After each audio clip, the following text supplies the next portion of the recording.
دا واضحه ده، دې کې خو شک نشتی چې څوک واده کوي د دې دپاره چې زه د خپل عورت حفاظت وکړم او د خپلو سترګو حفاظت وکړم، رب العالمین دله اجر ورکوي، په دې کې هېڅ شک نشته. دا ښه واضحه خبره ده. بلکې حدیث کې دا راځي، او دا کم ځوانان چې دلته ناست دي یا زما دا خبرې اوري یا مایني او ودونه یې نه کړي، د هغوی دپاره دا حدیث خاص دی.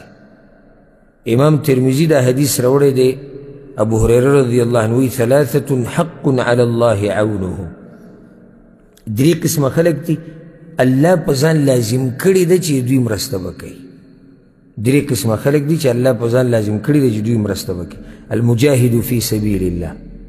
د الله په لار کې جهاد کوونکی، او دویم هغه مکاتب الذي یرید الاداء، هغه غلام هغه مری چې ځان ازادۍ د خپل سید نه په پیسو باندې او د دې پیسو ورکولو اراده یې الله یې مرسته کوي. او دریم الناکح الذي یرید العفاف، هغه نکاح کوونکی چې د حرامو نه د ځان ساتلو دپاره نکاح کوي، الله د ده مرسته کوي. نو دا خبرې ګوره د دې حدیث کې پیغمبر صلی الله علیه وسلم وایي چې الله د ده مرسته کوي. دا خبرې پالتو خبرې دي ټولې چې په خپلو خپو باندې ودرېږي. او ته به یو سړی ونه غټ پټ کټی به داسې روان وي په خپلو خپو، نور په خپو باندې ودرېده څه ته وایي؟ دا څه شی دی چې اخر په خپو نه ودرېږي؟ یو سړی د فتنو په دور کې، د شهواتو په دور کې، د انټرنیټ په دې دور کې، او دې لا دې ته پروت وي چې په خپو ودرېږي. او زه خو حیران دیتم چې دا ښځه آخر خوري څه چې موږ دومره دغه راغستي. یعنې که ته چاته ووایي چې دې بچي له واده وکوي چې حالات لږ برابر شي، که دې کس ته وایي چې ځان له واده نه کوي، وایي چې لږ مال وګټم، ته به وایي چې دا ښځې چې څنګه راننوځي دې کور ته او دا شخوند شروع کړي، او شخوند وایي او وایي او وایي، او چې واده ورسره وکړي د کومو چې ورسره کړی باز راشي والله د غریبې بیخ بنیاد په سبو باندې وویستو، په سبو یې وله بیخ بنیاد وویستو. او د هغې نه مخکې به وایي یاره وایي چې سړی سره څه پیسې خو وي که نه،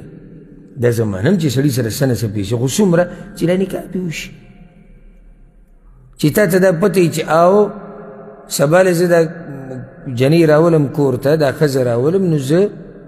د رزق دپاره منډه وهلی شم. بس دې ته اسباب وایي.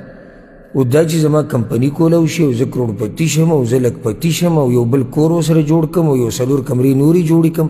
او ورسره ګاډی والم او ورسره دا وکړم او دا وکړم، نو بیا پرېوځه بیا ډډه ولګوه.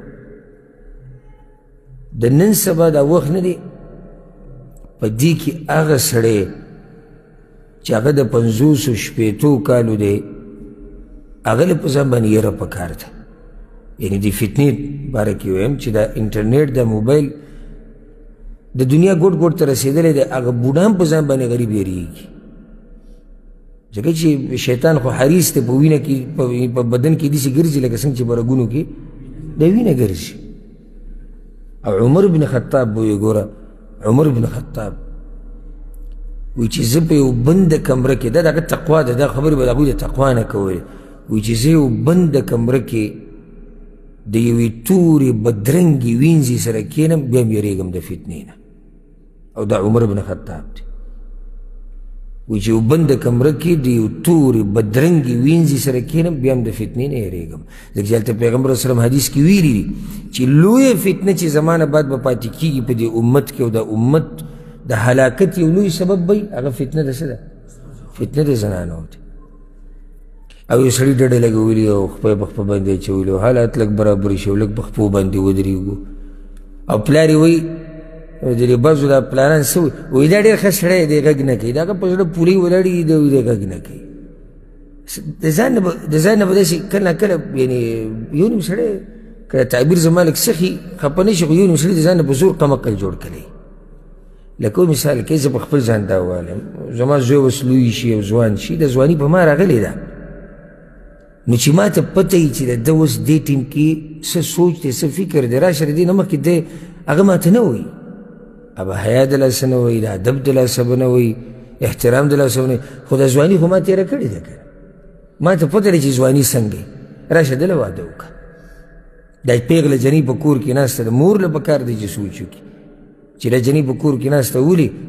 دا واده کول غواړي. او دا بېدیني نه ده ګورې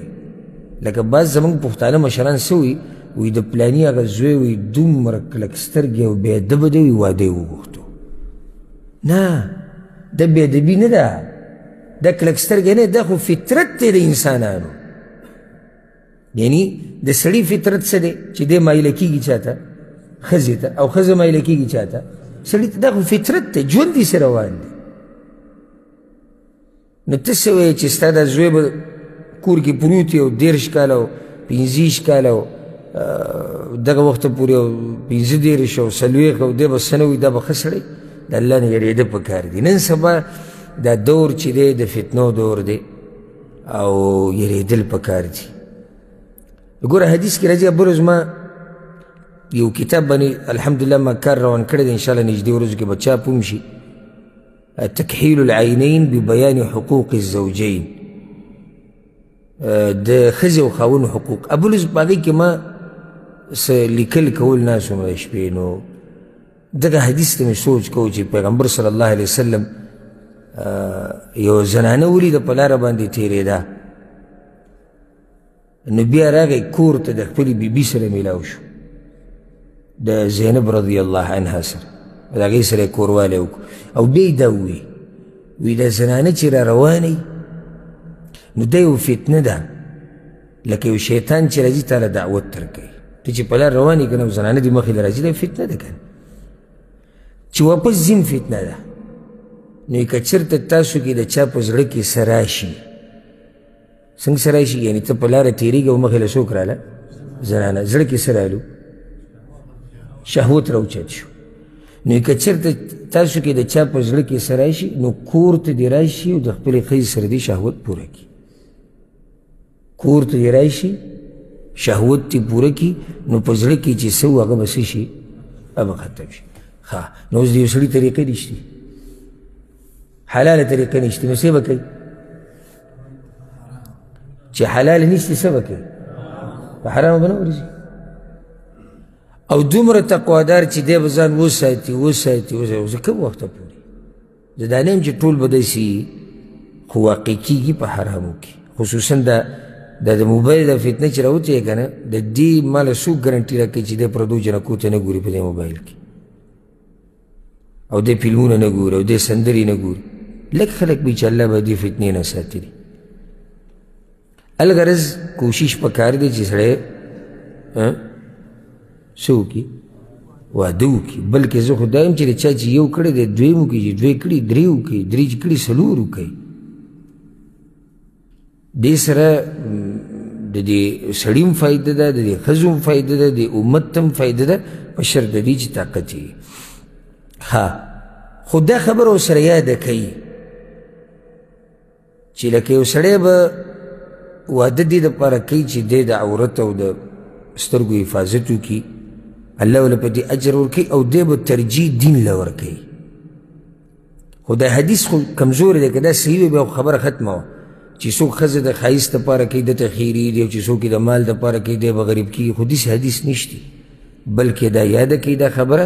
چې دې کې هېڅ حرج نشتی چې سړی په ښځه پسې ګرځي په جنۍ پسې ګرځي او د ښایست تپوس یې کوي دې کې هېڅ حرج نشتی شریعت ته نه منع کړی ها تا ته شریعت صرف دومره ویلي دي چې دین له ترجیح ورکه دین له ترجیح ورکه په مال باندې په نسب باندې او په ښایست باندې تا ته دا نه دي ویلي چې یعنی د هغې د مال تپوس کول حرام دي یا د ښایست تپوس کول حرام دي یا د نسب نه دا خو نه دي ویلي بلکې کله ناکله ګورئ د سترګو او د عورت حفاظت په دې کېږي چې سړی ښایسته ښځه وکړي لکه کله داسې هم کېږي یو سړی دی ښځه واده کړه او هغه ښځه بدرنګه وه د ده ورسره طبیعت ونه لګېد دی څه کوي بیا په حرامو کې واقع کېږي هغې سره خو طبیعت نه لګېږي نه کله یو ځای ته ځي کله بل ځای ته ځي نو کله ناکله ګورې داسې هم کېږي نو شریعت موږ منع کړي نه یو چې تاسو د ښځې د ښایست تپوس مه کوئ او د نسب تپوس د نسب هم اثري ته اوس لاره کوڅه کې چې څوک ده راځه واده کوی ولې لاړ شه تپوس وکړه خاندان هم څه دی نسب هم څه دی اصل هم څه دی تاریخ هم څه دی چې موږ ته پته ولګېږي چې دې ښځې نه به زما بچي کېږي دا به یې تربیت کوي دا زه کور ته راولم څوک خو دومره ده چې شریعت وایي چې ترجیح څه له ورکه دین له ورکه والله اعلم